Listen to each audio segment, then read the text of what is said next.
the same school. Well, according to Guinness, she taught at Westmoreland High School 61 years, 43 days. She started in 1963 as a social studies teacher and library teacher, and she has got the library named after her fittingly. That will do it for the 11 o'clock news. See you again tomorrow for the Fox 9 Morning News and back here at 11. Up next on Fox 9 All Day, we'll see if the governor comments on why he dropped out of the race. That's next.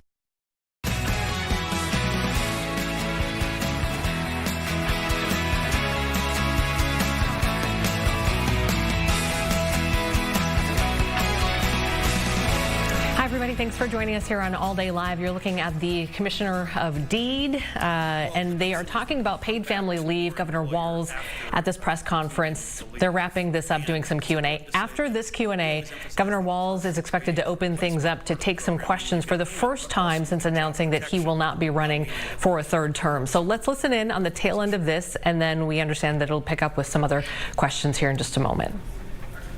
Oversight will make themselves notice. What did you mean independent? Meaning we'll get people doing oversight within the program. exact. I'm saying we control our role in implementing the program and ensuring integrity on the front end. But anyone that wants to be analyzing our performance on that, be that the OLA, be that the various legislative committees, they will let us know when they want to do a hearing. And already Deputy Commissioner Rowe has done a 2-hour hearing in front of the Fraud Prevention Committee, for example. And Legislative Auditor Judy Randall was in the audience and was just asked sort of impromptu to come up to the table. And she acknowledged, hey, we have not audited the program yet, but said that based on everything she sees, she is impressed at the integrity measures built into the program.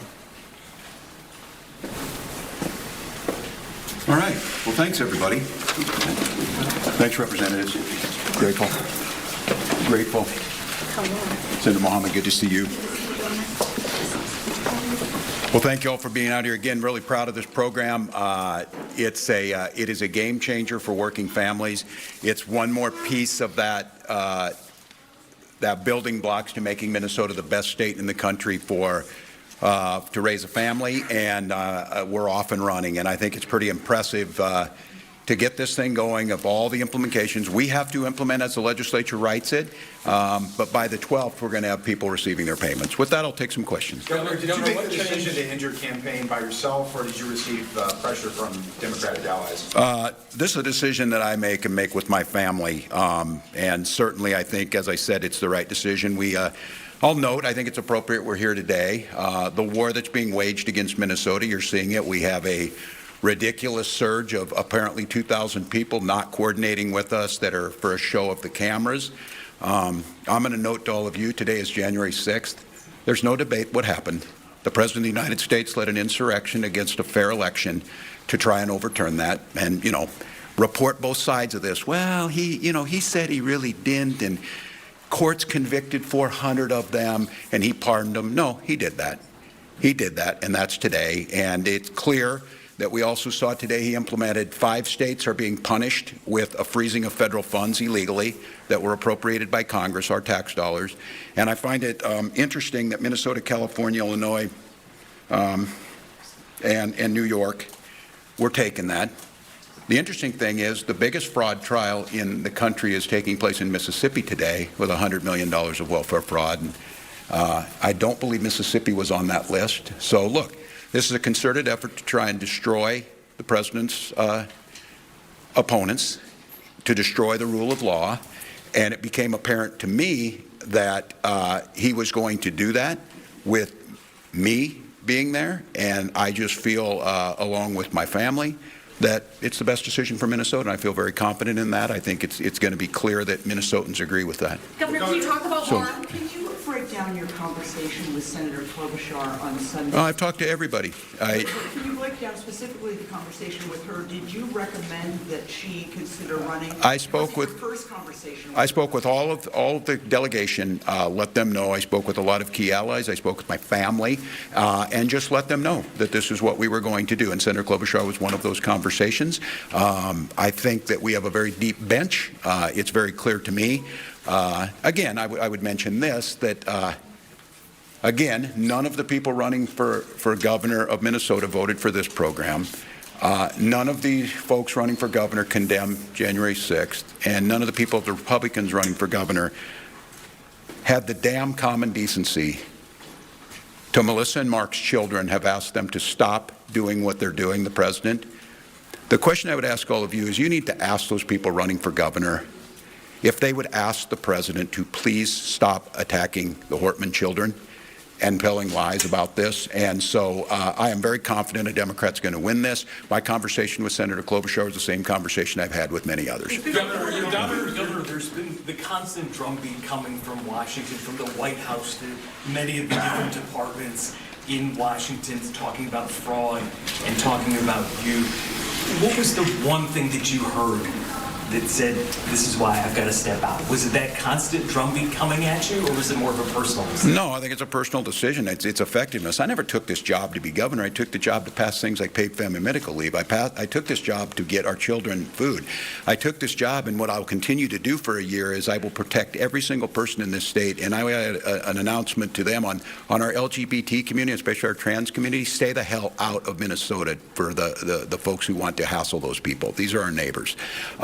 So for me, it became, if I can be as effective doing that, and it's clear, look, I don't think any governor in history has had to fight a war against the federal government every single day, and now it's reaching down into our commissioners. And look, what Donald Trump tweeted the other night put the Hortman children at risk. They have to look at security, put my family at risk again. What he's doing to the Somali community is absolutely unconscionable. And at some point in time, this is about, I don't know what it is. Whatever it is, I bug the crap out of Donald Trump.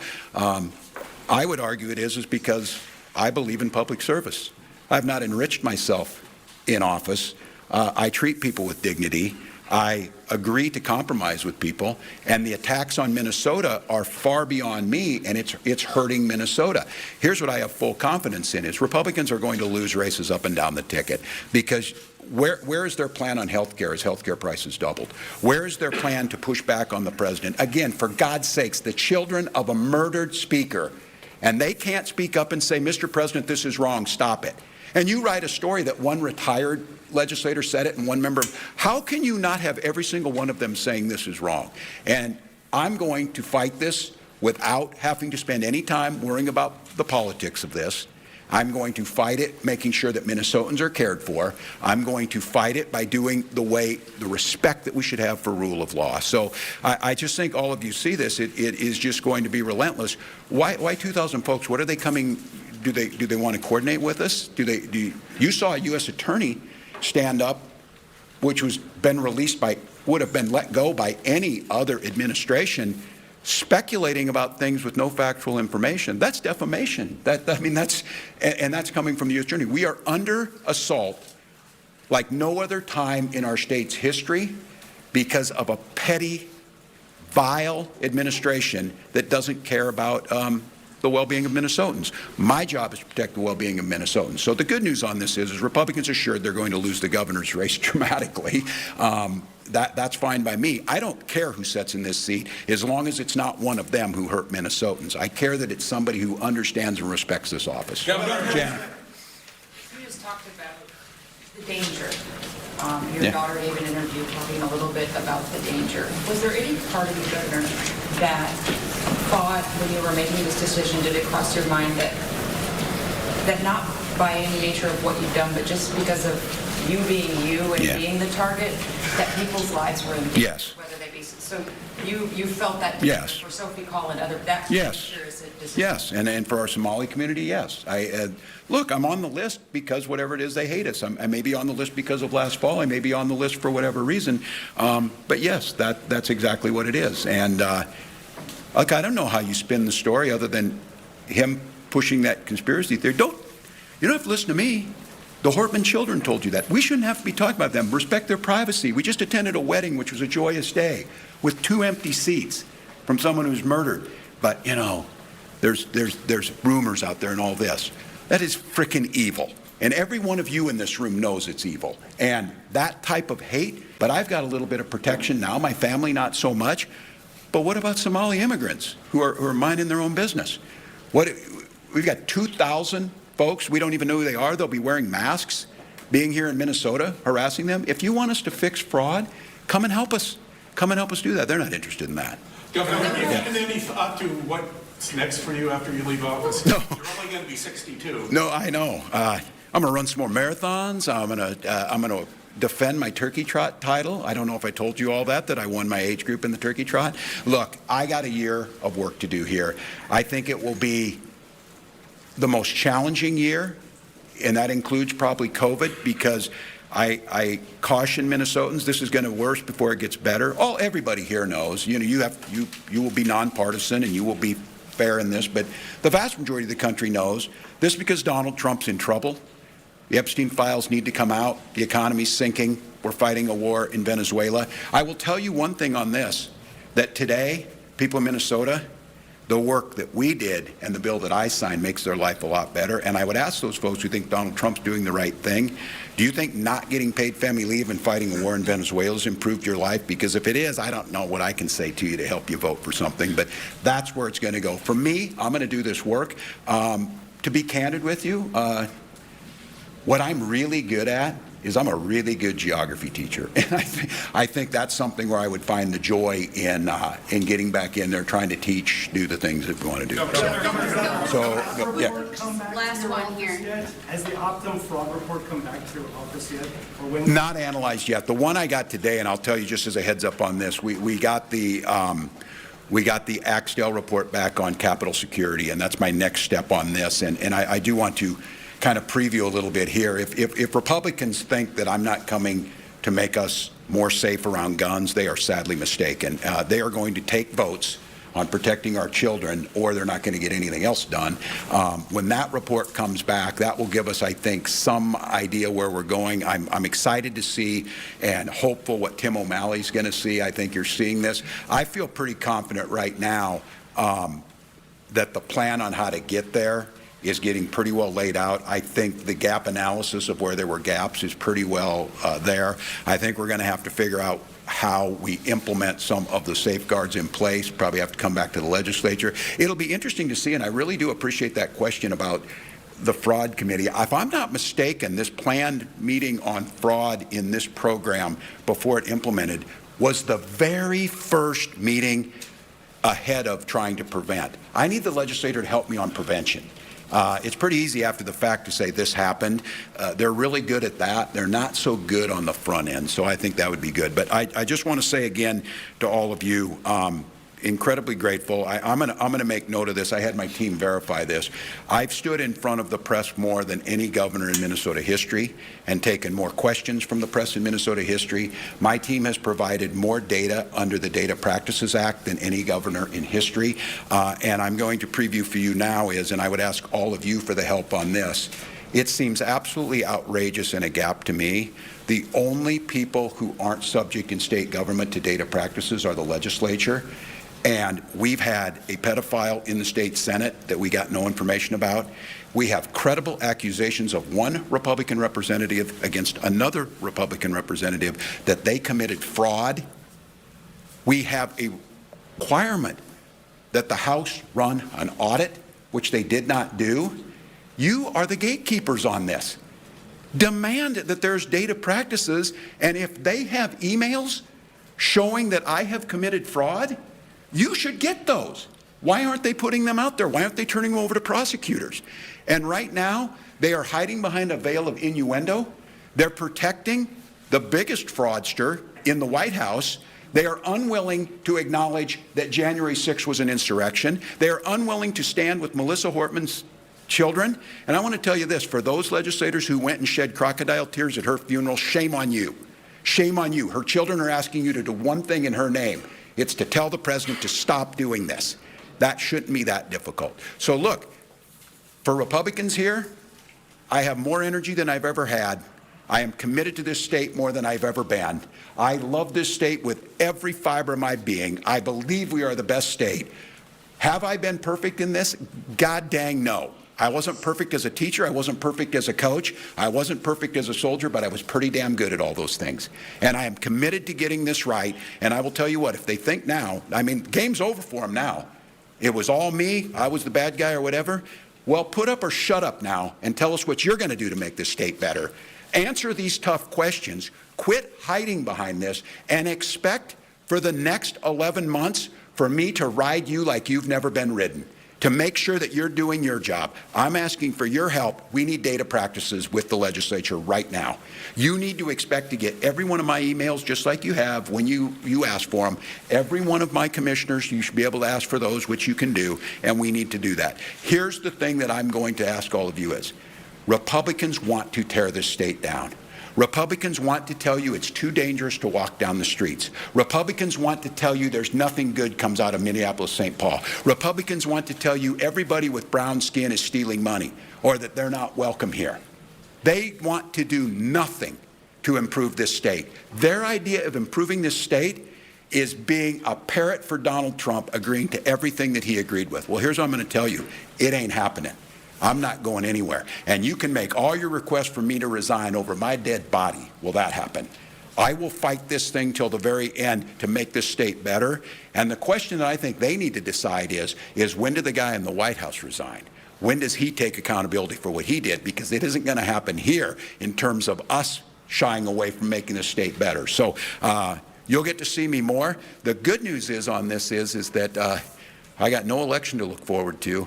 I've been in front of you. I'll call on who I want to call on, and I'll watch what the press gets written, and we'll make sure that in this state there's full accountability for everybody, because buck stops with me. I'm accountable for this, and because of that accountability, I'm not running for office again. But I have a year to continue to improve on a record that I think will stand up against anybody's, a record that has made Minnesota better, a record that makes people want to come here, and a record that has respected not only the dignity of people, but the idea of rule of law and camaraderie. So the one thing that I hate is anytime I get drug into being next to Donald Trump, God help me, I don't want to be judged against that guy. Judge me against an average Minnesotan going out to do their job every day and being decent to their neighbors. So thank you all, and we'll be back.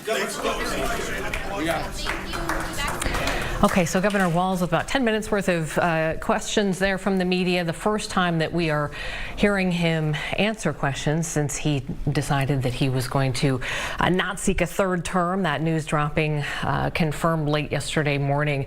So here we are in this situation where we have completely upended that race for governor. In about 15 minutes or so, we're actually going to be talking with former Minnesota Governor Tim Pawlenty, the last Republican to hold that seat, and he'll be weighing in on everything that's been happening here in the last 24 hours and reacting to some of what the governor's saying. One thing the governor mentioned that we wanted to just follow up on here and give you a little bit more context. He mentioned some more federal immigration agents that are reportedly coming to Minnesota. Some say are already here in Minnesota. Reports are anywhere from 1,500. We've heard 2,000. I think you heard the governor say of these agents. The White House saying that they're here to find people who have deportation orders. And Homeland Security actually posted a video of their agents on the ground, as well as Secretary Kristi Noem, and that video shows them taking a man into custody. Now, we don't have a lot of details, but we do know this. We do expect to see U.S. Border Patrol Commander Gregory Bovino. Now, if you know that name, if you've watched some of the national coverage, he has actually helped lead some immigration operations in other cities around the country.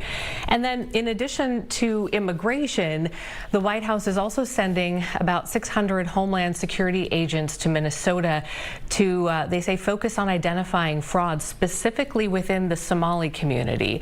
And we're told that those operations are expected to last about 30 days or so. All right, we are going to take a break, but first we're going to check your weather. Things are much calmer now. Kind of had a little bit of a dicey morning for some of you. Some of you saw absolutely nothing, but we want to check on that with meteorologist Keith Marler, and we'll be back with much more of All Day Live. Yeah, we're just kind of locked to that cloud cover and that slipperiness for the better part of the day, even though the widespread slipperiness, not quite the issue this afternoon that we've had at times over the morning. We had rain here in the Twin Cities. Freezing rain, freezing drizzle just north of the immediate Twin Cities. We've shown the pictures all morning, and at times, of course, of folks like in Elk River and up toward Cambridge, where folks had the encasement on their windshields or on their driveways as that rain fell in the wee hours of the early morning commute this morning. But we saw some good totals in the Twin Cities as temperatures were above freezing as the bulk of this rain fell early this morning and through the overnight. So that was great because there was a lot of rain.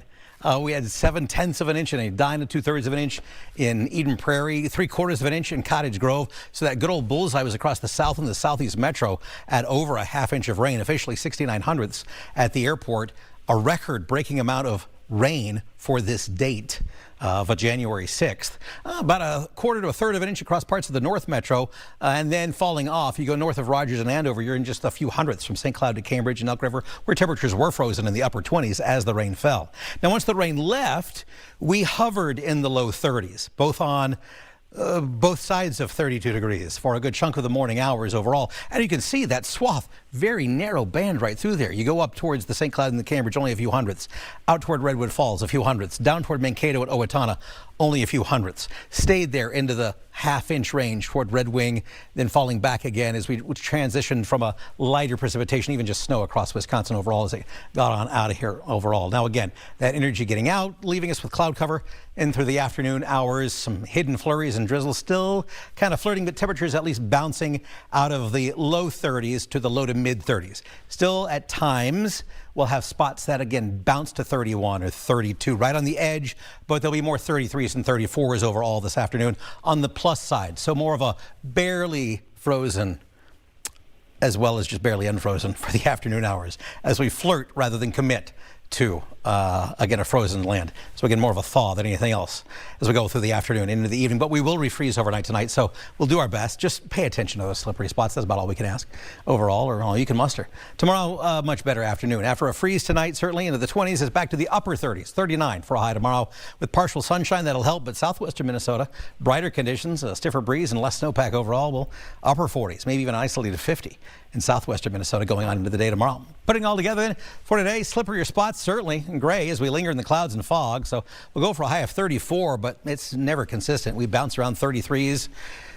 Sometimes 32s here and there. So again, watch for those slippery spots as we fall back through the evening commute. Anything that's damp will get slippery into the evening. Once that sun goes down, that means your evening commute will have some fresh slippery spots. If you go out to dinner, same thing. Falling back into the 20s overnight tonight, some patchy fog. That would be freezing fog overnight tonight in patches into tomorrow morning. Then a quick thaw again, more melting. Mild day, afternoon sunshine. Going to eat that snowpack away a little bit into the day on Wednesday. Some folks in the metro maybe even trying to touch a 40. Then going to the mid 30s with increasing clouds Thursday. Clouds continue to build Friday to Saturday. Remember, we talked about that big low pressure system crossing the country at the end of the week and into the weekend. It will, the bulk of its energy stay to our southeast. I think all signs are pointing that we are not on its big path as we go on into Friday and Saturday time frame. I'll keep a few snowflakes in the forecast late Friday into Saturday morning. I think that's still a good idea to do for the moment, just to kind of keep it in our back of our minds, at least back of my mind. You don't have to worry about it just yet. But we'll go down to the 20s for highs, certainly closer to average into Saturday and Sunday. But as averages stay in the 24 degree zone, we're looking at, again, temperatures mid to upper 20s. But we should be able to bounce back to the 30s heading into Monday of next week. In the meantime, just again, pay attention. We're not going to exactly thaw out in a big way this afternoon. So those slippery spots will just kind of be sneaking up on you for the rest of the afternoon, right on into your evening commute.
All right, welcome back to All Day Live. We are right now at 12:25. We are getting an end-of-year review from Minneapolis Police Chief Brian O'Hara, going over things like crime trends, response times, hiring and recruiting. So we wanted to bring this to you live. Let's listen in for just a moment. Space heaters, and we're able to help connect them long-term for services that could help fix some of the needs that they have.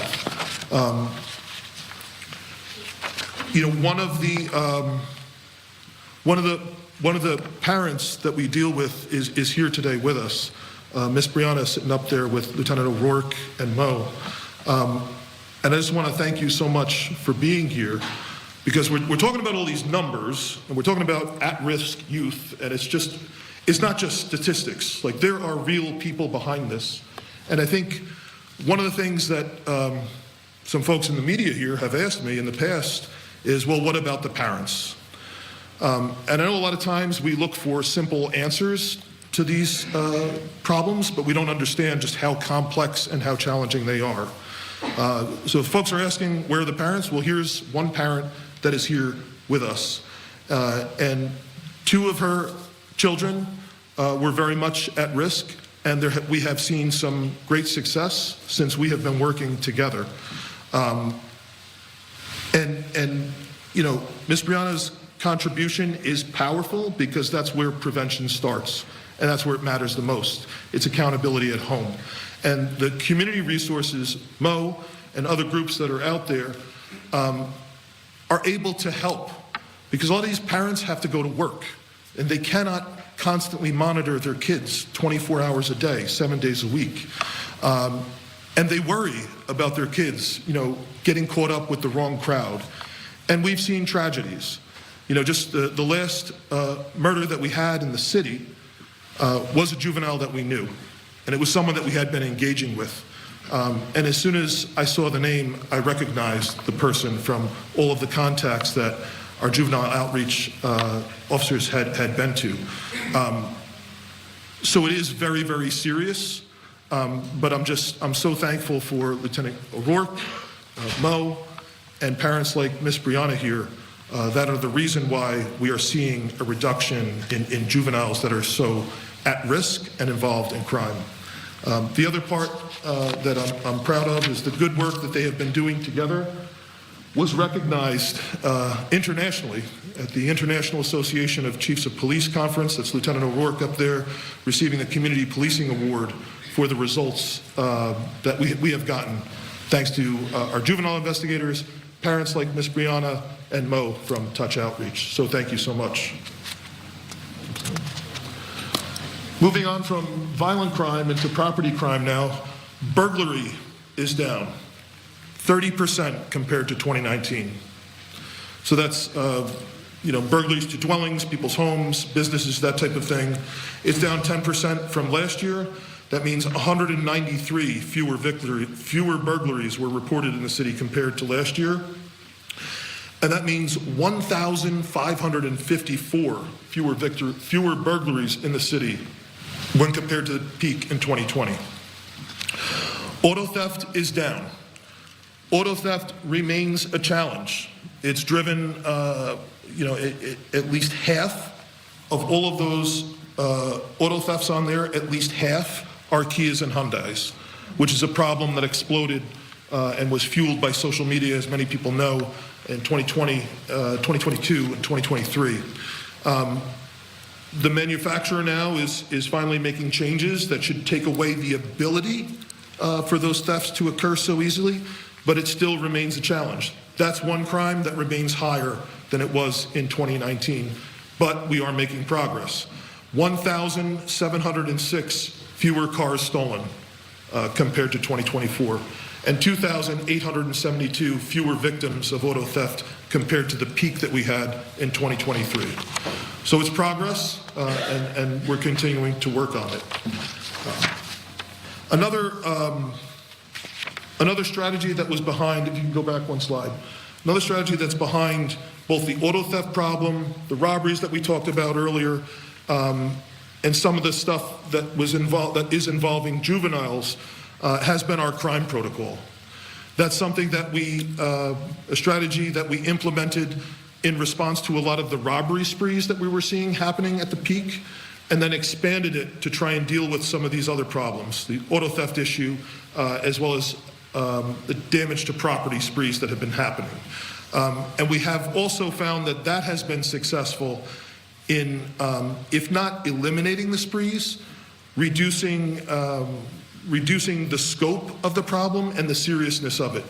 It eliminated the issue that we were seeing with random street robberies happening over a year ago in sprees. That isn't happening. It's changed over the course of last year. The challenge that we had in 2025 was dealing with sprees of juveniles breaking windows to cars, which is a difficult and annoying problem that many, many residents had to deal with, and it's expensive, but it is not nearly as dangerous as the street robberies that were happening in random sprees. Next slide.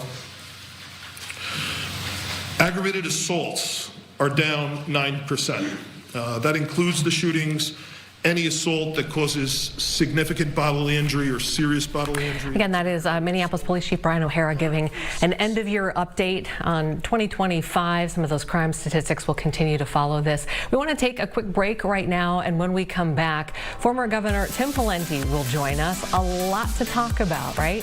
So we'll talk to him when All Day Live continues.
And welcome back to All Day Live. The race for Minnesota governor took an interesting turn yesterday. That's how we do it in Minnesota, right? When Governor Walz dropped out of the race, some people said it was inevitable. Others were just really surprised by this.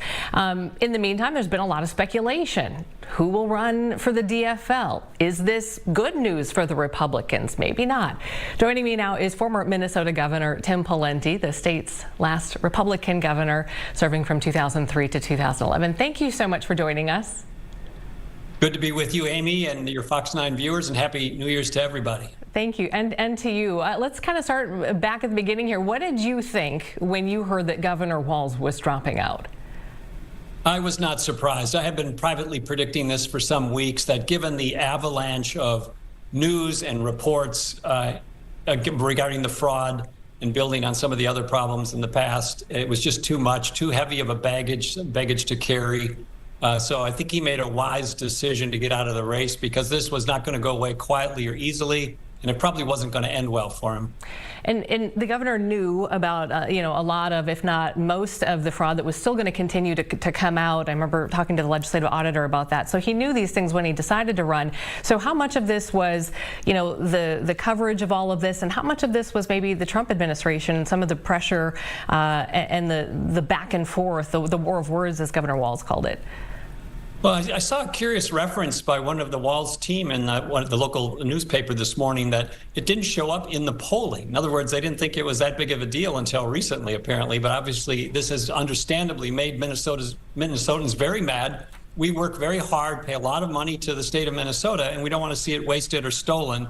But as it relates to Governor Walz being surprised or not, it's pretty clear the paper trail from nonpartisan sources goes all the way back to 2018.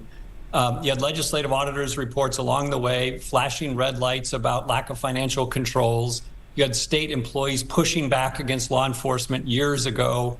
You had the auditor calling the administration, the Walz administration, having a shoot the messenger mentality when they tried to flag things that could be fixed.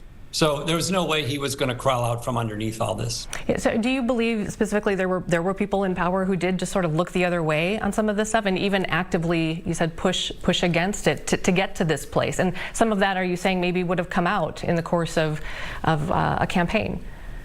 Yes, and it's just getting started, Amy. There's going to be more criminal charges, more reviews by the federal agencies, more reviews at the state level, more review by the U.S. Attorney's Office. But to your point, you have very specific examples of state employees resisting doing things about this. For example, in 2018, the Bureau of Criminal Apprehension was investigating child care fraud back then, and they shut down or didn't bring charges in part because the investigator in charge said a state employee wouldn't cooperate in providing the information law enforcement wanted because that state employee, quote unquote, didn't want to enable or be a tool of law enforcement. I mean, can you imagine the mindset, the culture inside of state government where some mid-level bureaucrat gets to stiff-arm law enforcement investigating fraud and nobody does anything to hold that employee accountable? That's just one of many, many examples. The Republican Party in Minnesota now, looking at this announcement, what are you hearing? What are people saying to you about what this means for this particular race? Well, what happens next in the Republicans' prospects, of course, hinge tremendously on what Senator Klobuchar decides to do. And from a Republican standpoint, I hope she doesn't run because her record of winning elections and winning them by comfortable margins in Minnesota speaks for itself. And if she does run, she'll be very, very formidable. And we're going to have to get some lucky breaks, a great candidate, and some other things to happen. So I think that's the next big inflection point, and that's going to be a very big and consequential decision. And it sort of changes the odds of Republicans' chances depending on what she does. I just need to ask, are you thinking about running? Have you thought about running? No. I'm kind of viewed by today's standards as a mainstream Republican, and I'm not fully MAGA or MAGA enough, so I'm not even sure I could get through the Republican process. I did consider, I was asked to consider running for U.S. Senate, but for that reasons I just cited, I haven't pursued that. That's an interesting point. I would really am curious what you think or what you see. Who are the Republicans now in Minnesota? I mean, you talk about MAGA. There's the moderates, maybe socially liberal, fiscally conservative. All these groups that we try to put people in. What does that picture look like here as we head into 2026? Well, like any political party, the Republican Party nationally and in Minnesota is a coalition. But I think it's fair to say that it's been at the grassroots level taken over by the MAGA movement. And that has some positive features and also presents some challenges. But keep in mind, the MAGA movement in the form of Donald Trump has been on the ballot 3 times in Minnesota, and he's lost 3 times. So if you're only MAGA or purely MAGA, that may work in some red states, but it doesn't work in a blue state like Minnesota unless you're a MAGA plus or you have something else to offer. And the good news is within the field of 12 gubernatorial candidates for the Republican Party this year, there are several that I would say are high quality candidates that are sufficient to satisfy the MAGA crowd, but not so MAGA that they scare off the independents that you need to win in a blue state. Do you want to share names of who you're thinking about here? Well, there's a bunch of them, but I hate to call it names because they're all friends. But some examples would be the Speaker of the House, Lisa Demuth, Kristen Robbins, a suburban legislator. There's an outsider named Chris Madel, who I haven't met, but a lot of people think has a chance as an outsider. Of course, Scott Jensen is running again, too. But the list goes on. There's a dozen of them. But there's at least a handful of them that I think could be credible candidates. Just getting back to Senator Klobuchar for a moment. Again, we have not confirmed that she has decided to run or not. We just know that Governor Walz has had those conversations with her. Governor Walz said yesterday that there will be, he said, a Democratic governor, and the progressive agenda will continue. Does Senator Klobuchar fit that mold, or would she, do you think, pull the state in a more sort of moderate direction? Well, I know Senator Klobuchar quite well, and I think she presents, sort of as a reasonable, thoughtful, moderate, but her voting record is still pretty liberal. So, but she remains very popular in Minnesota, not as popular as she was, say, 10 years ago, but still very popular. And so I don't think she would belong in sort of the socialist wing of the Democratic Party, which is getting more and more strength at the grassroots level in their party. So she would maybe fall into somewhere between moderate and liberal.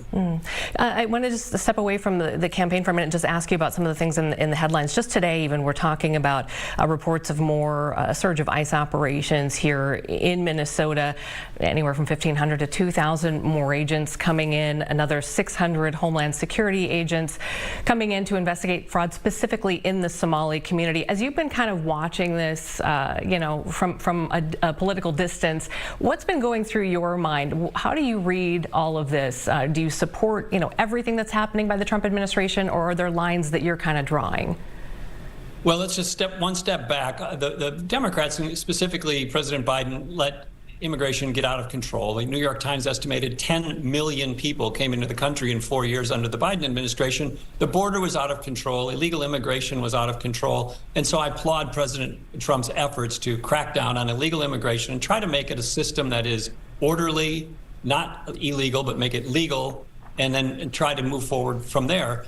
But as it relates to the Somali community, we shouldn't stigmatize people because they're in a particular group, but we also shouldn't excuse behavior, especially inappropriate or illegal behavior, because somebody's in that group. And there's some allegations that that's exactly what happened in the Walz administration. They went light on it or looked the other way, in part because they were afraid of being called a racist, or that somehow that might offend a key political constituency for them. But we now know that there's a lot of fraud, and a lot of it centered on the Somali community. So going after that aggressively is not unwarranted. I also have to ask, I have to put up a little mirror and say, how has media coverage changed since you were governor? Well, the media coverage has changed in a variety of ways. I do think elements of the mainstream media did cover the fraud story, but the problem is, and I hate to say this on TV, but the viewership of traditional media has declined in relative terms. And so there's a whole bunch of people, especially younger people, who don't watch linear television or who get all their news from social media. And so the traditional media is not really reaching a big part of the population. And that's why I think you see claims that traditional media didn't cover certain things. It's because half the population isn't watching or reading it. Yeah, a lot of drive-by headlines and not a lot of context. It's a tricky place to be right now.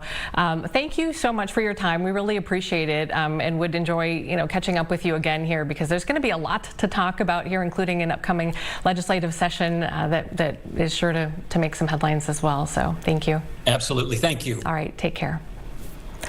Okay, let's take a quick break, and we'll be right back with more All Day Live right after this. Oh, what a slippery little world we live in sometimes. We got rain this morning. Technically, just rain. A little dose of some freezing rain and freezing drizzle for folks just north of the Twin Cities as the rain fell into frozen temperatures. St. Cloud, Cambridge, North Branch. Temperatures were in the upper 20s to the low 30s, below freezing. Freezing on contact. But in the metro, we picked up our swath of 1/4 to 3/4 of an inch of rain, record-breaking rainfall for today's date, January 6th. I had to think about that for a second. With officially 0.69 of an inch at the airport, fell into an unfrozen land here in the Twin Cities proper. Temperatures held around 33 as we had that rain, 34 even for some of us in the metro area. But then as the rain moved on off, Temperatures teased the 32s and the 31s at times this morning, and even in the parts of the lunch hour, we were still right there in that 32, 33 degree zone. So we've had plenty of icing and slippery spots all over the place, quickly falling off to a tenth to a quarter an inch just north of the Northwest Metro, and then just a few hundredths, as I mentioned, up around St. Cloud. Staying in that tenth to a quarter inch zone from Faribault over toward Red Wing. Well, Faribault only a couple of hundredths of an inch right there on that line, and then down towards the same toward Rochester as well. But good amounts here in the Twin Cities. It's all gone. Fell as the rain, but the moisture still lingers, so we're going to stay slippery off and on through the afternoon, even though we'll go for a high of 34. That's the air temperature. Surfaces are cold. Different areas have differential cooling factors, and so just be aware of slippery spots as we hang in the clouds and the fog. It's an important thaw, though, as the air temperature wants to at least prevent a lot of slippery spots from forming up. We'll refreeze tonight, so whatever doesn't dry up or drain away will refreeze. Some patchy fog. We'll try to form some frozen fog tonight, but sunshine helps us tomorrow, even if it's partial. Partly cloudy sky, a high of 39. That's a flirting with 40, but southwestern Minnesota should clear some upper 40s, even maybe an isolated 50 in far southwestern Minnesota, where that snowpack is a lot thinner in far southwestern parts of the state. We'll cool off a little bit in mid-30s on Thursday. The big system we talked about yesterday, cruising the United States as a whole, from Friday into Saturday, it still looks to bring us at least a snow chance, but we'll be on the edge of that. Looks to be mainly to our southeast, so we'll keep a little snow chance in there for Friday and Saturday, bringing back the seasonable 20s as we head on into the weekend. Remember, just keep an eye on your slipperiness as we go on through the better part of the afternoon into the overnight hours tonight.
And welcome back to All Day Live. We're really glad that you're here today.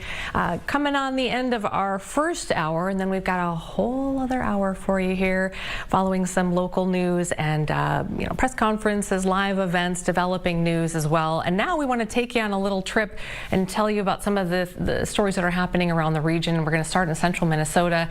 The St. Cloud Area School District, the school board there has voted to remove all students whose families have not complied with immunization requirements. This is from St. Cloud Live. They're reporting that all students who are not complying with the requirements will no longer be able to attend class. This went into effect just yesterday. That was the first day back after winter break. So far, it looks like about just over 200 students are affected by this. So what does compliance mean? It means that you need to provide proof of immunizations, or you need a doctor's note explaining why the student is not vaccinated. So that happening in central Minnesota. All right. Let's go to Duluth. We've got some ice buildups here, and that's causing some pretty big delays. We're in the final weeks of the Great Lakes shipping season. The Duluth News Tribune with this one, the St. Lawrence Seaway, which is what connects the Great Lakes to the Atlantic Ocean, is closing for the season, and it's doing it early next week. So basically, as of Sunday, it sounds like there are still 13 vessels that needed to pass through that final lock near Montreal. We'll see what happens. Ice has just been causing these delays in the ports of Duluth Superior, Green Bay, Toledo, Sandusky, Ohio, all these places. These ice jams are just a real problem there. Okay, we're going to stick up in that Duluth area because Kara found this one and then got us some pictures. The Grinch is doing some curbside Christmas tree pickup. That's Twin Ports Trailer Trash, and they're offering to pick up Christmas trees for free. This is something that they started doing, they say, about 8 years ago, just a way to give back to the community during the holidays. It is available if you are living in Duluth, Superior, Proctor, Hermantown, and that is their Director of Operations, Kevin Potter. And yes, he actually wears that Grinch costume as he collects the trees. So there you go. That's happening up in the Duluth area. Okay, let's go over to Fargo. Fargo Inform with this story. Apparently the police department in Fargo is getting some new ballistic shields for their SWAT team. Kind of interesting how this came about. Apparently a private donor put up about $15,000 to help pay for these, and then City Commission approved it. And apparently this was a donor who just sort of approached the PD and said, how can I help? The department said, you know what, we could use these shields for our SWAT team for officer and citizen safety. So done and done. So that is happening in Fargo. All right, Ryan, do you want to pop in here? Yes. And hello to you. Hello. Day. Good day. Good day to you, sir. Good day. Tip of the hat. What's happening in your world? Anything interesting? You know, with me, it's always sports, right? Oh, right? yeah. So did you catch that Wild game last night? A little late. It was a late one. No, I did not catch it. How did they do? They lost. Oh, so the bummer. Wild are in the middle of I believe it's a 7-game road trip, right? Because World Juniors has taken over Grand Casino Arena, but we know that is over. So the Wild have one more road game. They've been out west this whole time. They play Seattle on Thursday night, but they've lost back-to-back games against the Kings now. 4-2, 5-2 was the final yesterday. I think 4-2 is what I read. Yeah.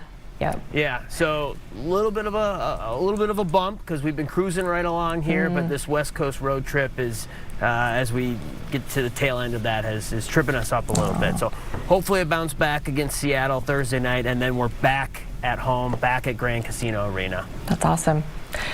And back to start times that are not 9:30 at night. Thank goodness. You ready for another song? Always. Cruising right along. You know it, right? I'm not sure I do. I don't know the words. It's a Muppet song. It's a Muppet from one of the song. Muppet movies, but I don't know the rest of the words. I just said, so that didn't work. You cover a wide range. I hear things, and then I just go right to a song lyric whenever I hear something. So that is. I'll stop doing that now. No, never stop. And always continue to be you. All right. I also, something that I think we were going to try to talk about, was it yesterday? And we just didn't get a chance to. But I know you're a big movie guy. Big movie guy. Yeah. Fewer movies now that you got a little one in. And the sometimes house. Movies take several days for me to complete. I just get tired. I know, you guys are just like... and movies nowadays are like 3 hours, so let's be honest. For sure that. Yeah. But you were saying that there were the Critics' Choice nominees, is that right? Critics' Choice Awards were held, I believe, the awards Sunday were night. Actually held. Yep, the awards were held. Yep, they're done, and one battle after another took home the best prize, the best picture. So this is kind of, these are good indicators of what we can expect for the Oscars. We have the Golden Globes coming up, too. That'll be another one. Who's in that one? Is that a Leo? Is that a what? Leo DiCaprio? Is that? Oh, I think you meant the Golden Globes. Oh. I was like, who's Sorry. in that? Well, no, the one. Nikki Glazer's hosting, so. One battle after another. Is it, who stars in that? It is Leonardo DiCaprio. It is Leo, yes. that's right. Okay, yep. Great. And have you seen it? I have not seen it. But it is, from everything that I've read, and now we kind of have verification from the Critics' Choice Awards, it is one of the better reviewed movies of the year, and is a pretty much a heavy front runner for the Oscars. Okay. So, any other noteworthy awards or anything? I lost all my notes. Timothée Chalamet. He did. He won for Marty Supreme. That's right. another movie that's getting a lot of buzz. Okay. A little Oscar buzz. So. Very and cool. it's spacing on me who won Best Actress, but I'll do better. I know they also cover TV, so The Pit won for Best Drama. Have you seen The Pit? I have seen The Pit. What did you think? I did like it. For those who liked ER back in the day, it's like ER. I mean, it stars Noah Wiley, who was in ER. Fascinating, right? Each episode is 1 hour of a day. Correct. In the ER, and it just goes. It's a fascinating concept. For something to kind of wind down at night and take the stress off, don't watch The Pit. Where are you going with this? That's not. No, you got to kind of watch it maybe in the afternoon or something. Yeah, it's intense.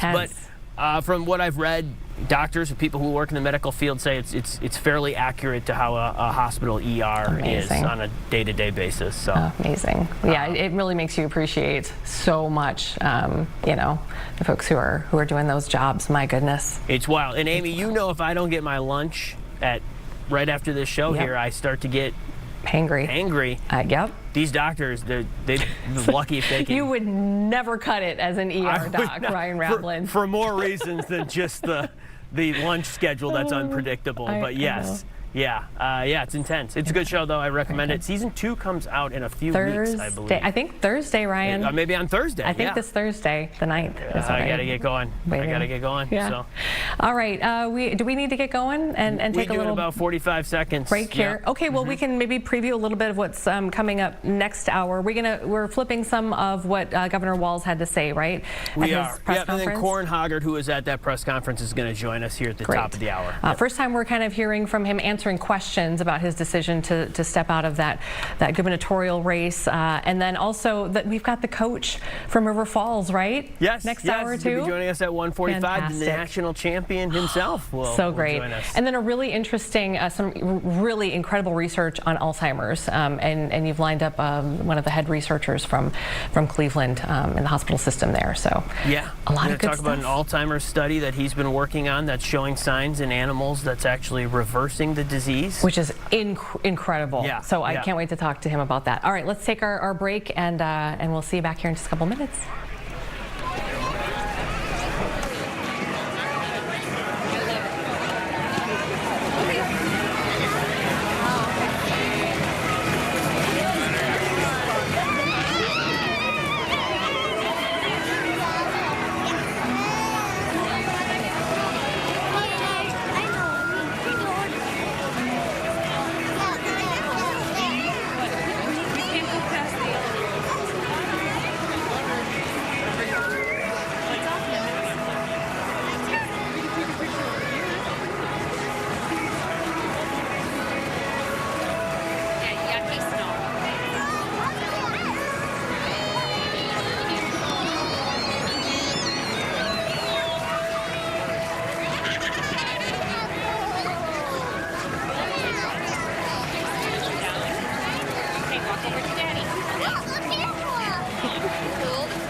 If you want the biggest celebrity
Welcome to All Day Live, hour number 2. I'm Amy Hockert, and we're really glad that you're here with us today on what is Tuesday, January 6, 2026. Just a short time ago, within the hour, Governor Walz took some questions for the first time about his decision to drop out of the gubernatorial race, not seek a third term. That Q&A happening at the tail end of another press conference, which was about paid family leave. So we wanted to flip part of that for you and let you listen to what the governor had to say. It'll be interesting to see, and I really do appreciate that question about the fraud committee. If I'm not mistaken, this planned meeting on fraud in this program before it implemented was the very first meeting ahead of trying to prevent. I need the legislator to help me on prevention. It's pretty easy after the fact to say this happened. They're really good at that. They're not so good on the front end, so I think that would be good. But I just want to say again to all of you, incredibly grateful. I'm gonna make note of this. I had my team verify this. I've stood in front of the press more than any governor in Minnesota history and taken more questions from the press in Minnesota history. My team has provided more data under the Data Practices Act than any governor in history. And I'm going to preview for you now and I would ask all of you for the help on this. It seems absolutely outrageous and a gap to me. The only people who aren't subject in state government to data practices are the legislature. And we've had a pedophile in the state Senate that we got no information about. We have credible accusations of one Republican representative against another Republican representative that they committed fraud. We have a requirement that the House run an audit, which they did not do. You are the gatekeepers on this. Demand that there's data practices, and if they have emails showing that I have committed fraud, you should get those. Why aren't they putting them out there? Why aren't they turning them over to prosecutors? And right now, they are hiding behind a veil of innuendo. They're protecting the biggest fraudster in the White House. They are unwilling to acknowledge that January 6th was an insurrection. They are unwilling to stand with Melissa Hortman's children. And I want to tell you this, for those legislators who went and shed crocodile tears at her funeral, shame on you. Shame on you. Her children are asking you to do one thing in her name. It's to tell the president to stop doing this. That shouldn't be that difficult. So look, for Republicans here, I have more energy than I've ever had. I am committed to this state more than I've ever been. I love this state with every fiber of my being. I believe we are the best state. Have I been perfect in this? God dang no. I wasn't perfect as a teacher. I wasn't perfect as a coach. I wasn't perfect as a soldier, but I was pretty damn good at all those things. And I am committed to getting this right. And I will tell you what, if they think now, I mean, game's over for them now. It was all me. I was the bad guy or whatever. Well, put up or shut up now and tell us what you're going to do to make this state better. Answer these tough questions. Quit hiding behind this and expect for the next 11 months for me to ride you like you've never been ridden, to make sure that you're doing your job. I'm asking for your help. We need data practices with the legislature right now. You need to expect to get every one of my emails just like you have when you ask for them.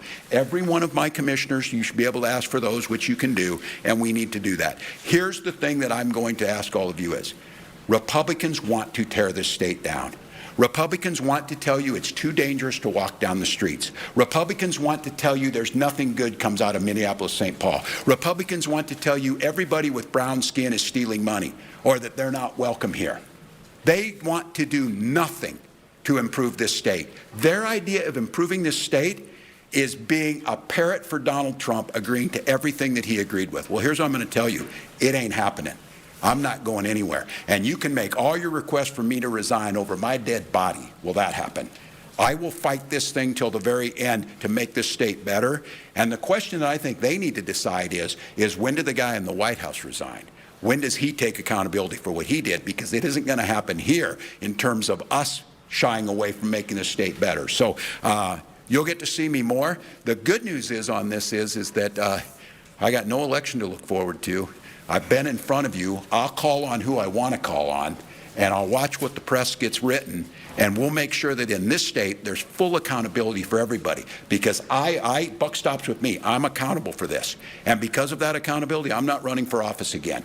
But I have a year to continue to improve on a record that I think will stand up against anybody's, a record that has made Minnesota better, a record that makes people want to come here, and a record that has respected not only the dignity of people, but the idea of rule of law and camaraderie. So the one thing that I hate is anytime I get drug into being next to Donald Trump, God help me, I don't want to be judged against that guy. Judge me against an average Minnesotan going out to do their job every day and being decent to their neighbors. So thank you all, and we'll be back. Okay, that was just after the noon hour when he took some questions from the media. That was about half of it or so. You can find the rest of it on our website. But during the question and answer session, he also talked about the reported federal immigration surge that's happening right now in Minnesota. There are some reports that say as many as 1,500, 2,000 agents are here, and the White House says that their job would be to find people who have deportation orders. So we don't have a lot of details. We believe that U.S. Border Patrol Commander Gregory Bovino is involved. If you've heard his name, he's been helping lead some immigration operations in other cities around the country as well. And then in addition to immigration, it sounds like the White House also sending 600 Homeland Security agents to Minnesota who would specifically be focusing on identifying fraud within the Somali community. So the White House saying that that is happening as well. Those operations expected to last about 30 days or so. Let's check in with our Corin Hoggard now, who was there and got to hear from the governor. Corin, the first time we were able to kind of ask some questions here. Let me just first kind of get a general takeaway from you. You know, tone, content. What did you make of the Q&A session? Yeah, a lot of us in the press corps call it Walz Unleashed. He definitely seems like he is more energetic, as he mentioned. I have talked behind the scenes to staff members who say his mood is lightened, and it does seem that way, what we see out there in public anyway. And it does seem like he intends to be the DFL's attack dog for the next 11, 12 months. And he wants to cement his legacy. And he seemed to accept that fraud is part of that. I don't think that, I don't know that he accepted that as part of it, but he definitely knows that that will be talked about when his legacy is considered. And so he mentioned a lot of other points there, what he sees as his legacy, but I think that fraud nugget is always going to be there as an asterisk, if not something bigger than that. But he does seem like he's an energetic attack dog suddenly. Yeah, there was just a different kind of demeanor with him. I think you could definitely sense that and interpret it, in a couple different ways, I guess. I'm curious about, you mentioned the fraud piece of this, and obviously in the media, politically, it is a runaway train of a topic. But also you kind of mentioned that the Walz camp really doesn't kind of put that front and center. Do you think that, has there been polling or did he talk about the reasons why, he's stepping aside and how much of that had to do with this constant drumbeat of fraud? I mean, that was one of the questions, but he kind of dodged it and referenced his family. And it definitely was a family decision. And he did talk about, some of the dangers he sees for his own family and for other folks, as long as he continues to be kind of this flashpoint for the federal administration, somebody who kind of draws their attention at all times. And, again, if he's going to act like an attack dog for 11 months now, 12 months, the rest of his term, I don't see how that changes. But that's, at least, outwardly, that's his intention. You did hear him say that, there is accountability and that it lands on him. And that's part of the reason why he made the decision he made. And so at least there is, the stages of grief here maybe, and there's some acceptance in there, but it's still something that they haven't really grappled with. There was polling that they had done, in the summertime. They told us that, it wasn't really on the minds of Democrats and independents. And I think that, Blois pointed out that was a miscalculation.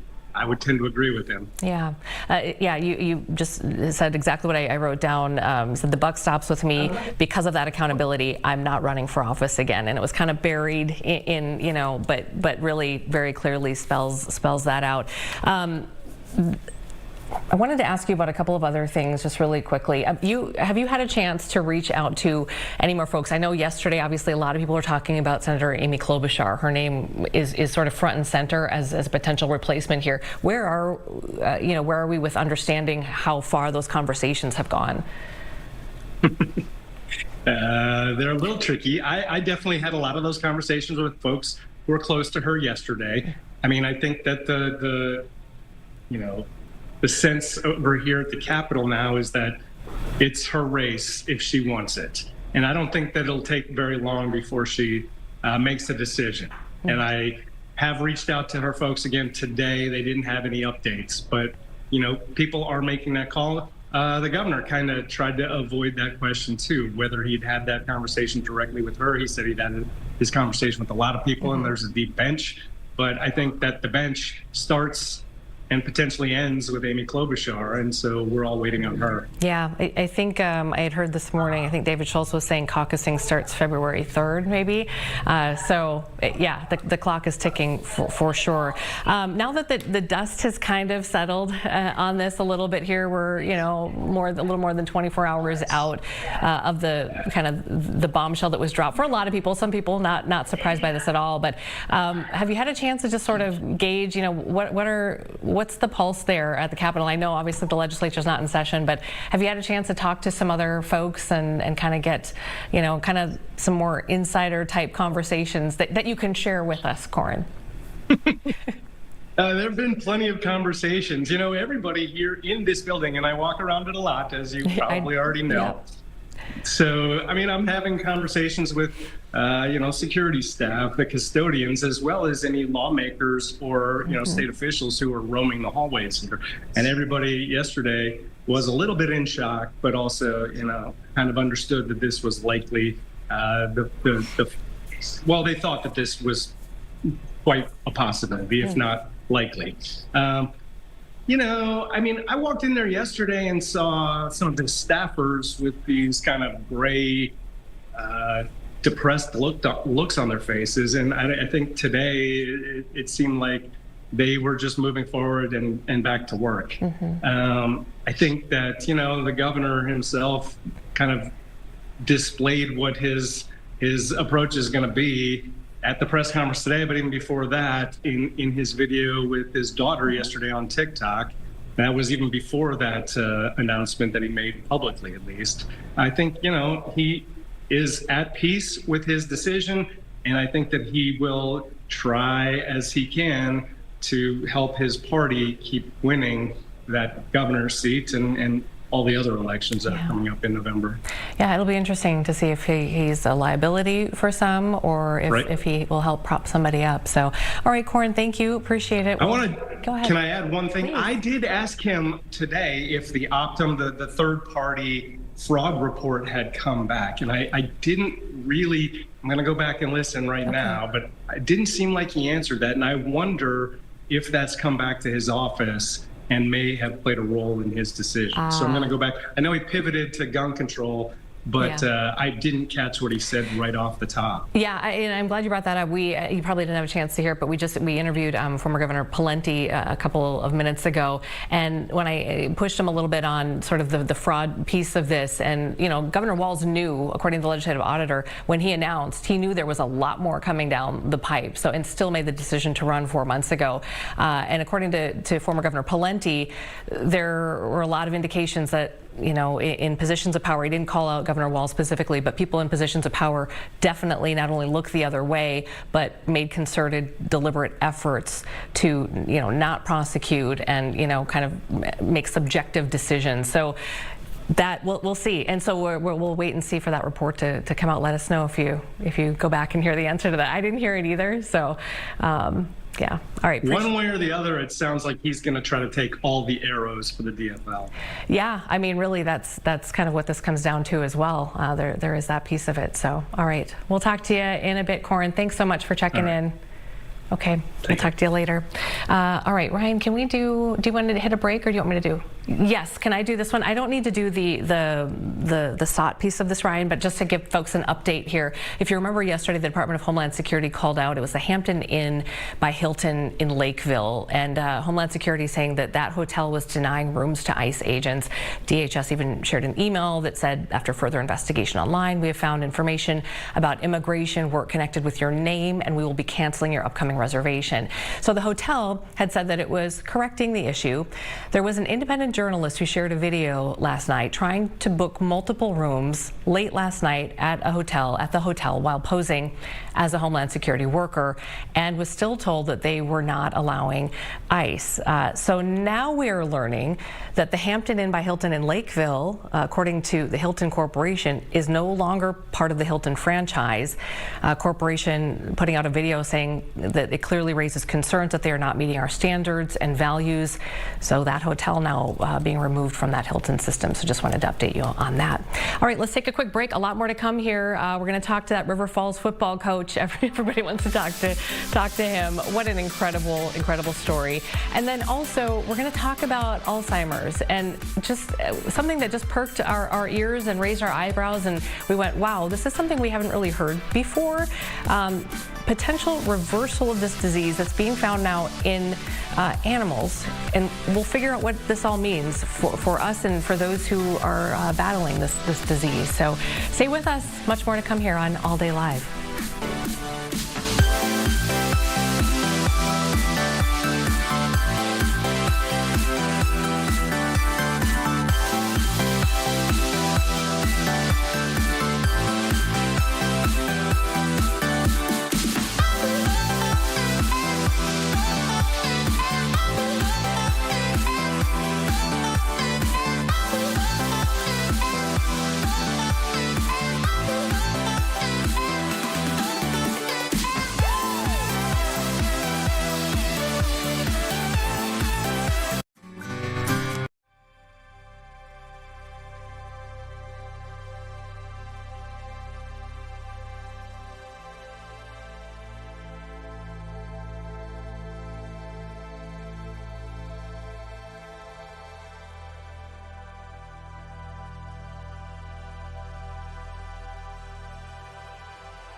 #72.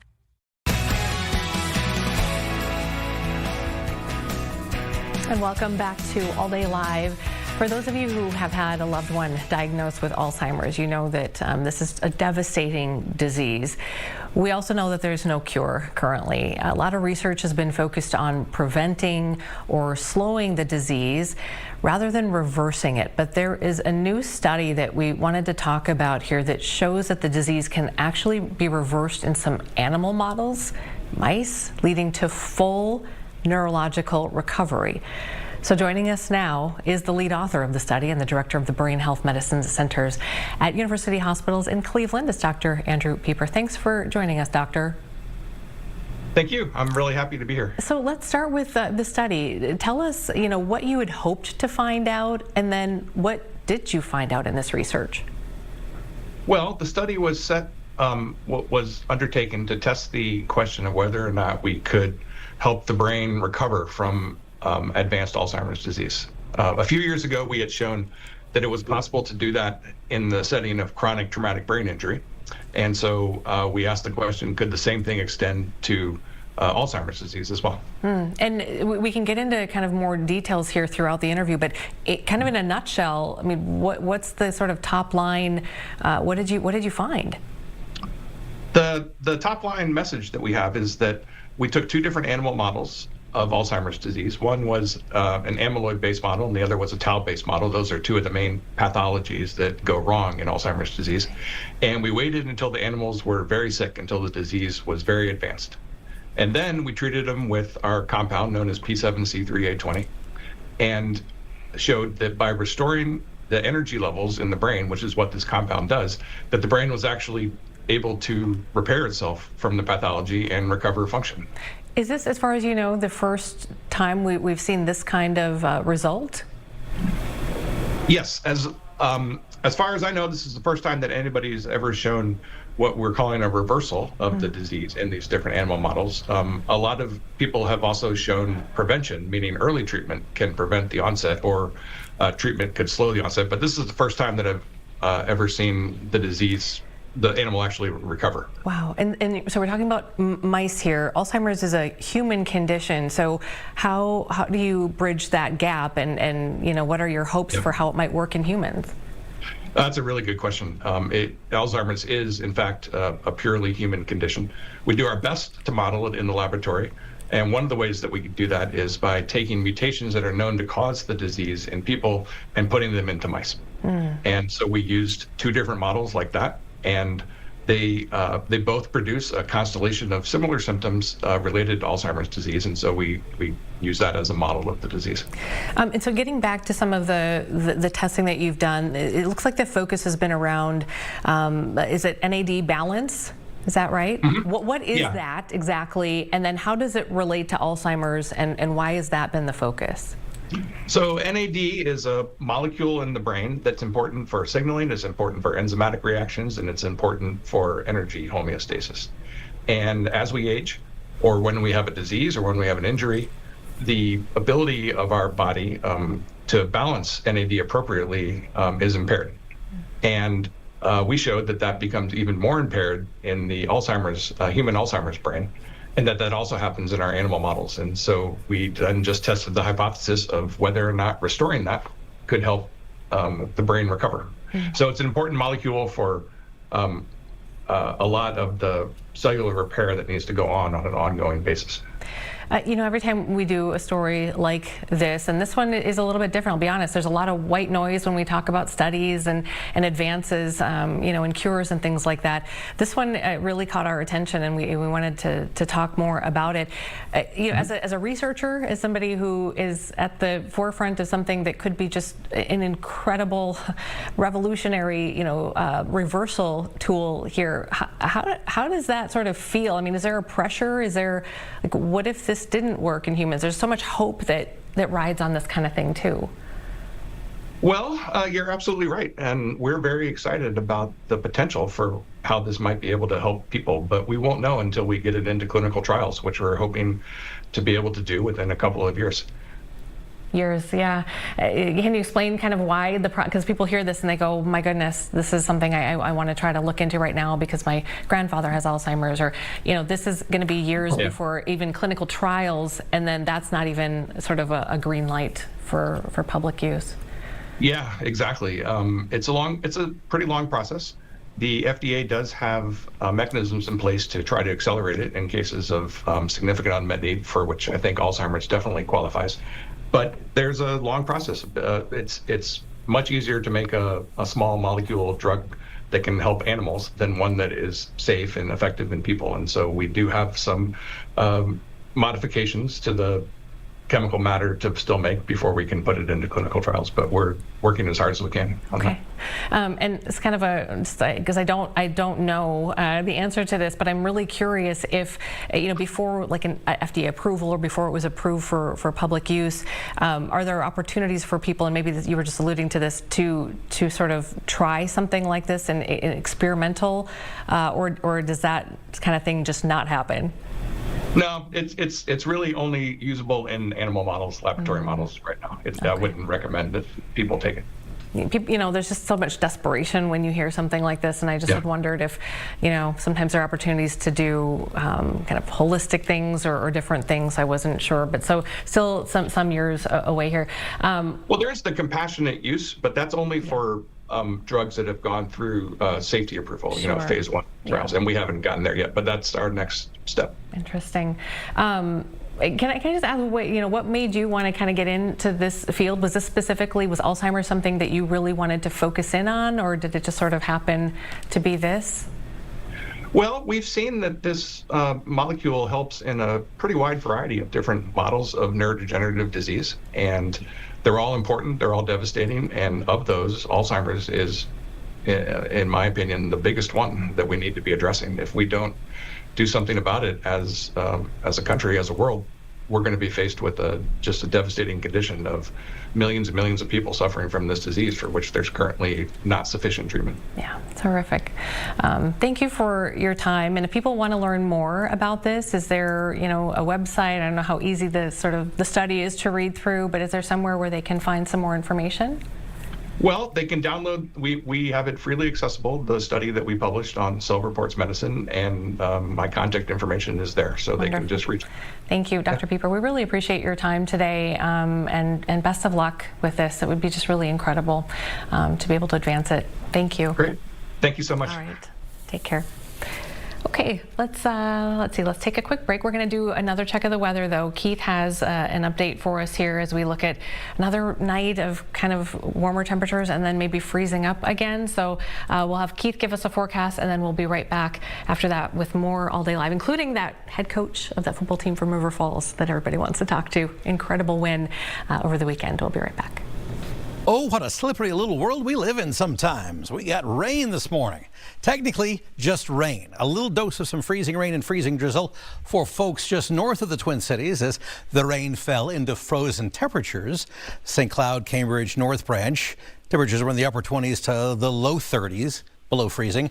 Freezing on contact. But in the metro, we picked up our swath of 1/4 to 3/4 of an inch of rain, record-breaking rainfall for today's date, January 6th. I had to think about that for a second. With officially 69/100ths of an inch at the airport, fell into an unfrozen land here in the Twin Cities proper.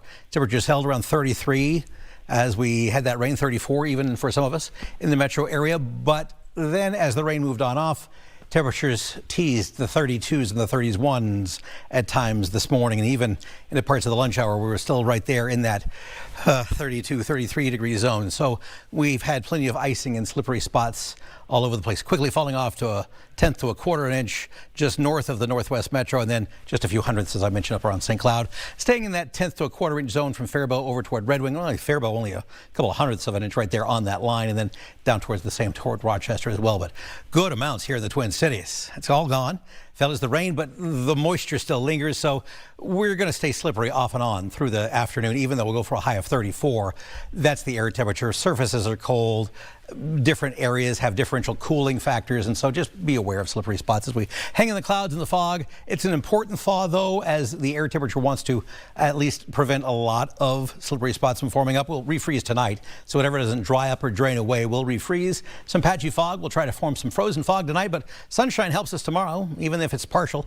Partly cloudy sky, a high of 39. That's a flirting with 40, but southwestern Minnesota should clear some upper 40s, even maybe an isolated 50 in far southwestern Minnesota, where that snowpack is a lot thinner in far southwestern parts of the state.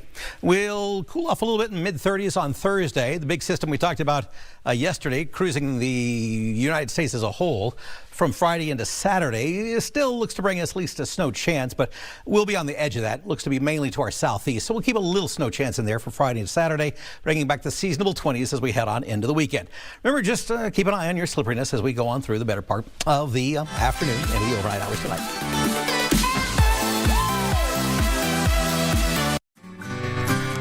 Get ready for adventure.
And welcome back. We are following a live event here at the state capitol that we wanted to bring you. It's Out Front Minnesota and Gender Justice, and some representatives from Minnesota's Queer Caucus. It's talking about the current state of gender-affirming care in Minnesota, so let's listen in. Substantially shift the landscape of gender care in this country. One addresses Section 504 of the ADA, but the two most concerning rules are those addressing Medicaid. One rule would limit all Medicaid reimbursement for best practice youth gender care. The second and far broader rule would seek to exclude all hospitals who provide this care, period, from eligibility in Medicare and Medicaid.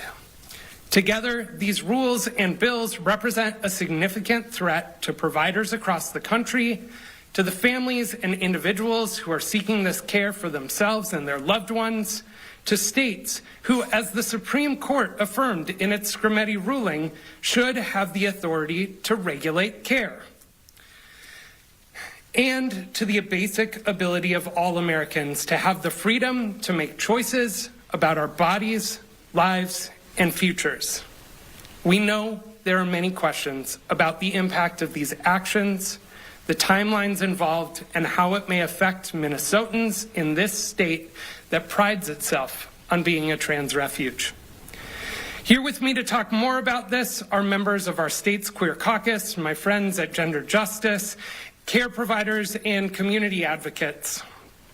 Before I turn things over to my friends, I want to state clearly, gender-affirming care is best practice medical care. It is well supported by scientific and medical consensus and by the thousands of trans and gender-expansive people who are living proof of its effectiveness. This care remains safe, legal, and protected here in Minnesota as of today, and all of us here will continue to work to ensure that remains true. I also want to acknowledge that our communities are facing deep challenges today, with immigration enforcement stepping up around our state and many impacts to folks' feelings of safety here in this country. We are here standing together, recognizing that these attacks and invasions on our privacy and on our communities are not in isolation. that they are shared attacks on our public multiracial democracy, and we all must stand together to condemn them and speak up. With that, I will turn things over to Megan Peterson. Hi, everyone. Thank you so much, Kat. My name is Megan Peterson. I'm the Executive Director with Gender Justice. And I just wanted to share that we all can be clear about what's happening here. The attacks on trans healthcare are not about science. They are not about protecting patients. And they're certainly not about the law. They're about politics, raw and cynical politics.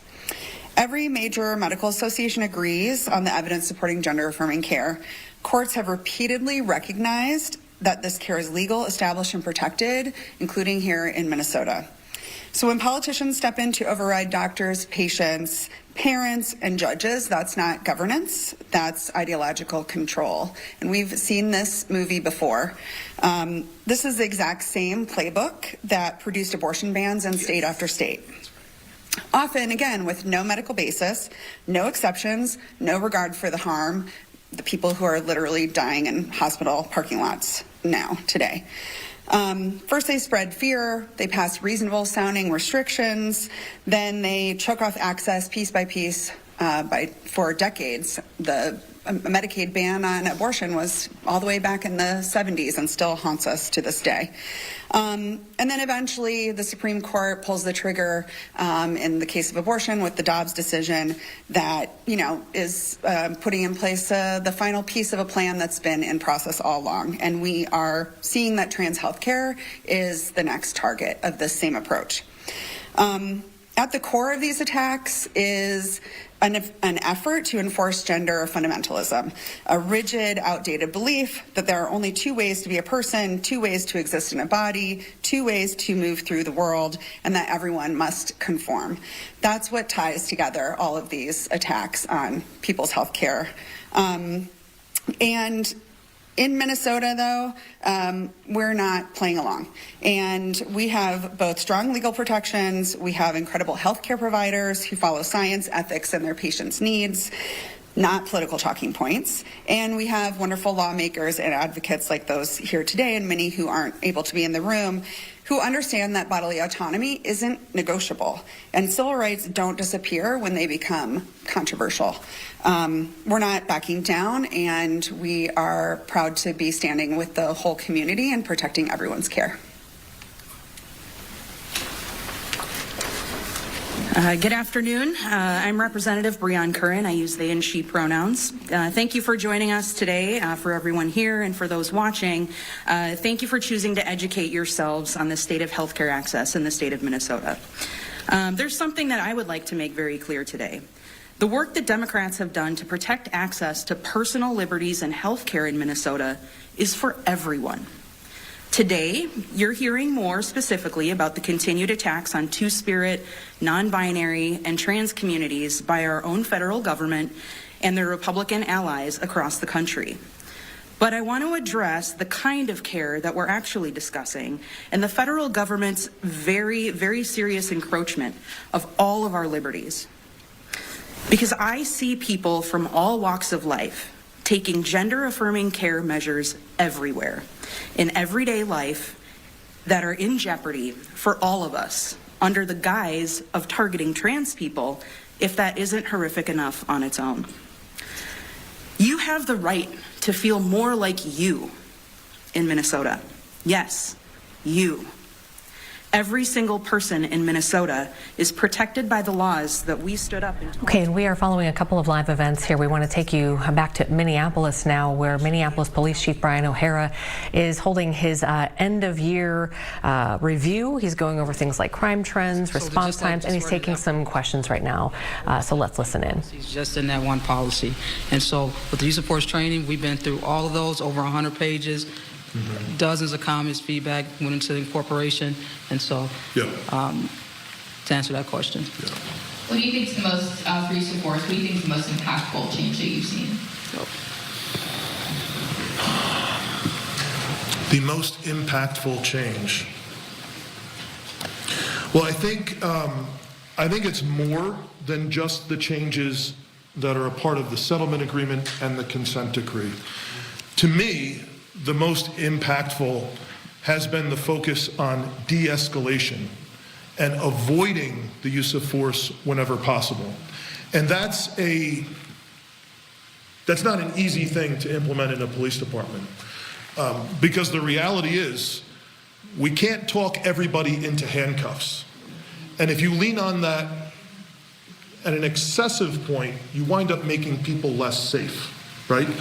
So I think the department has done a great job at implementing critical decision-making processes, talking to people, trying to de-escalate whenever possible, and also implementing this 24 hours of scenario-based training that requires officers to also go hands-on and do practical applications of using force that are the best practices to prevent both people in the community being injured, but also our officers from getting injured as well. I think that's that, and ultimately at the end of the day, having less complaints from community about improper force, and ultimately less injuries, both to our officers and to people in the community. And then lastly for me, the one from my colleague, similarly to the first community question I was asked, he was wondering with an additional 2,900 federal agents being sent to Minneapolis, does MPD have a plan in place to make sure everyone is safe in case there is unrest?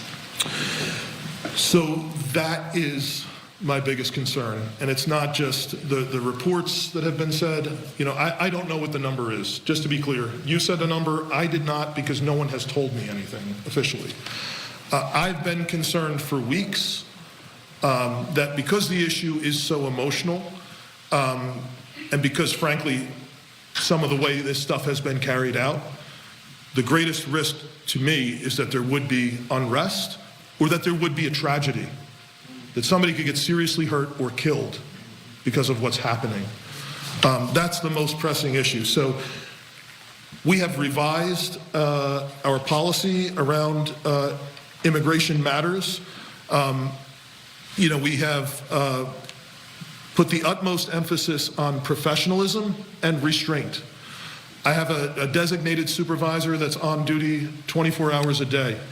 We have additional people that are on standby, you know, in the event that there is unrest, 24 hours a day, 7 days a week, to be able to recall people quickly.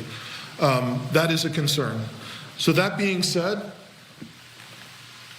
I do have an ask that's both for federal law enforcement who may not be from Minnesota coming into our community to please, whatever you do, do your jobs professionally and lawfully. And at the same time, to members of the community who have a constitutional right to observe, record, and object to the conduct of law enforcement, that you do so peacefully in our community. Because the last thing we want, you know, a lot of community and businesses, immigrant community, are on Lake Street. We all know Lake Street burned 5 years ago. And it's largely the immigrant community that rebuilt that street and helped rebuild a lot of those neighborhoods. So please, don't come into our neighborhoods and cause destruction because of what's going on. If you're going to object to it, do it peacefully.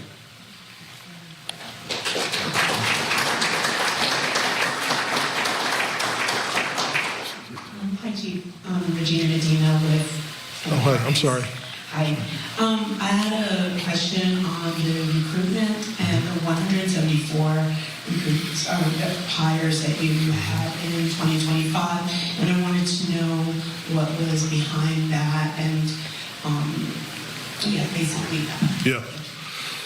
Thank you. So that represents all of the different pathways. So I think it's the one slide said like 74 community service officers, over 3 dozen cadets, and then there's also recruits, and then there's a number of lateral transfers. I think we had the most lateral transfers ever last year. So those are people who are police officers in other cities in Minnesota that then have transferred into the police department. I think there's a number of things going on. One, I think it was helpful, of course. Okay, we are going to take a quick break, and when we come back, we're going to talk to the head coach of the UW River Falls Falcons. Yes, that team that the entire nation is talking about. An incredible win, so much pride in that community right now, and we'll talk to the head coach when we come back. So stay with us. All Day Live continues right after this.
All right, did you see it? If you didn't see it, you probably heard everybody talking about it.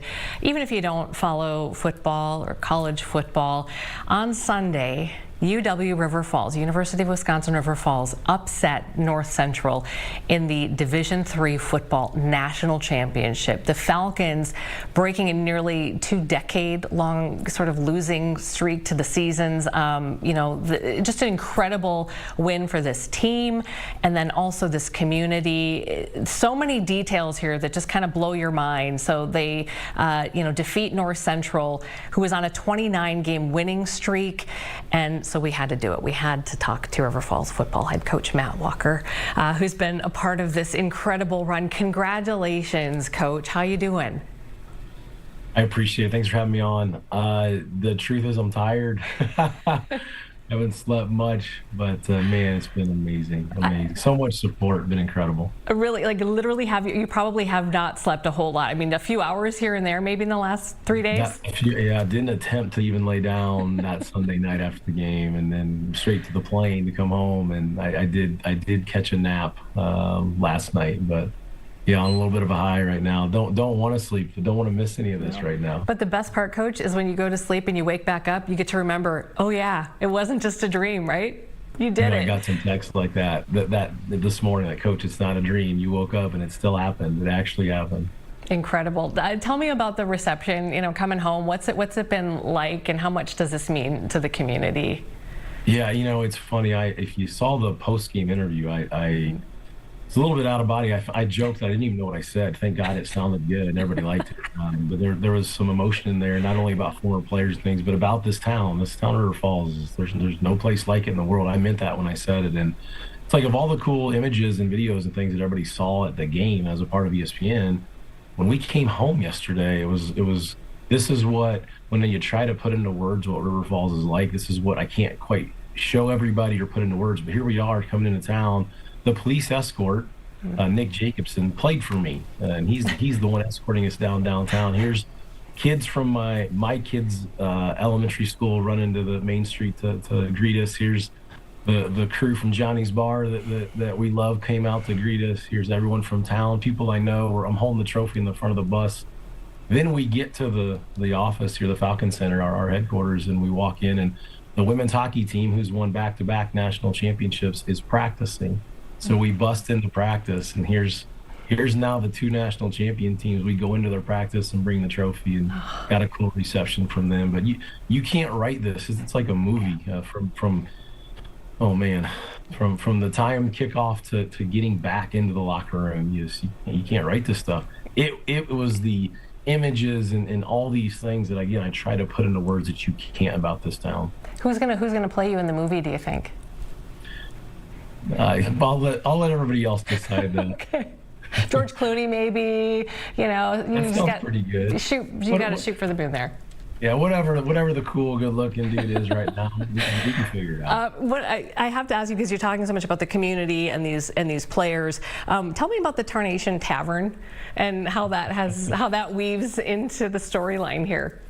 I'll give you the quick version. Star quarterback Caleb Blaha, he's the National Player of the Year. He's so his family helped run Tarnation Tavern and helped manage it. So he was working there as a bartender and server. And here's Blake Rohr, kid from Woodbury, who I recruited out of high school to play football, was going to play some basketball, did not come here originally, transferred back here to play basketball only. I knew I wanted him to come out for football, told Caleb and him are working together at this bar and grill, and the rest is history. Caleb gets him to come out, and now they're both, this incredible pieces of this national championship. Yeah. This town is built on these 9 or 10 privately owned bar and grills. It's a Hallmark movie downtown. This campus is an extension of that downtown.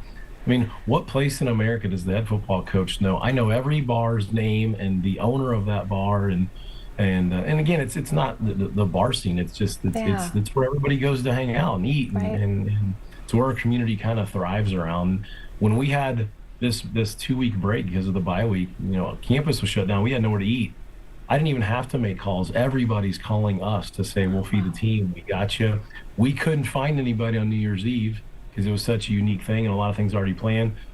Well, Fred Barr, the owner of Tarnation, he also owns Streeters, 2 restaurants downtown. He said, I got you. Bring the guys down to New Year's Eve. We'll feed you. Unbelievable.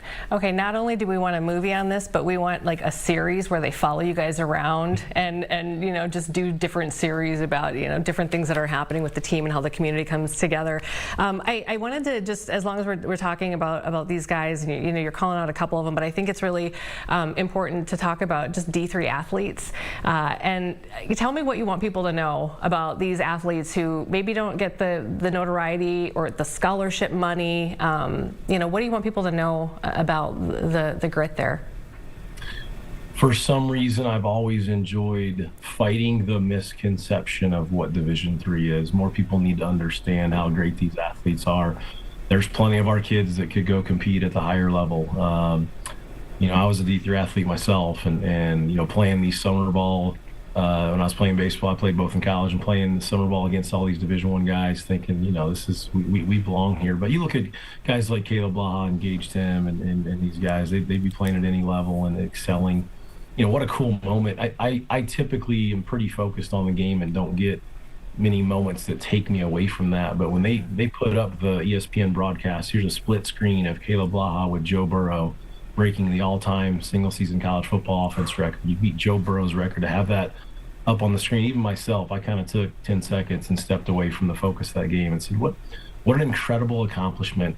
These guys, it's the purest level left. We obviously got issues at the higher level in college football. I always say the product we're watching on TV at the highest level has never been better. It's amazing. No one wants to watch these playoff games for the national championship more than I do coming up, but right underneath that layer, we have issues that we need to fix, or we're going to lose our game as we know it. It's not the case. We're deflected from some of those issues. Our guys are here because they love it. It's not all about NIL and transfer portal.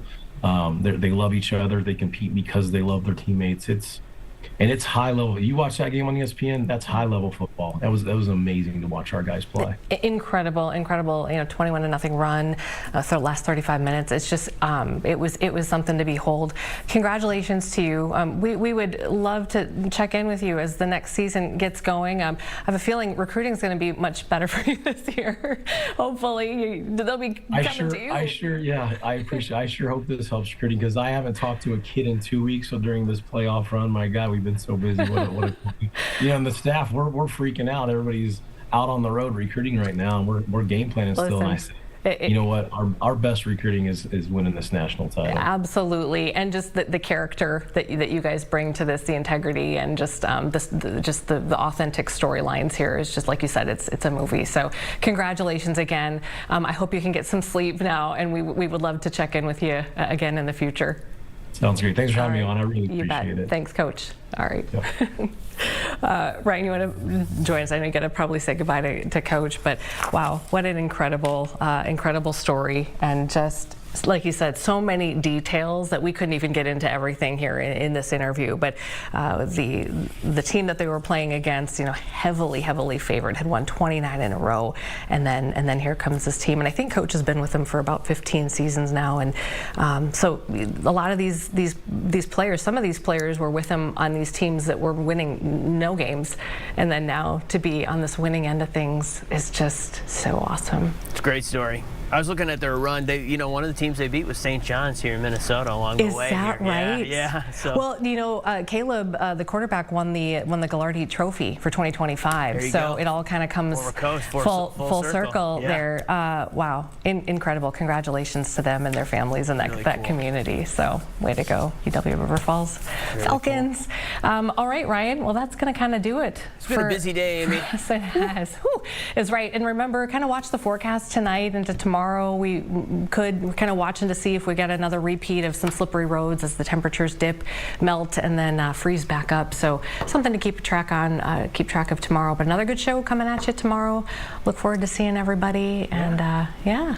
So the downfall of these mild temps, right, is that when it comes nighttime and these temperatures dip, things start to freeze, and that creates some tricky situations on the roads. But yeah, it's that double edge of that sword. We can never be happy, right? I know. Look at us complaining. Next week we'll be talking about -5 or something. No, we don't know. It's mild in January. I think a lot of people are okay with that right now. Yep. All right. Thanks, Ryan. Good job today. Doing a lot of good job to you too. Thank you. A lot of shifting around, and we'll see everybody tomorrow.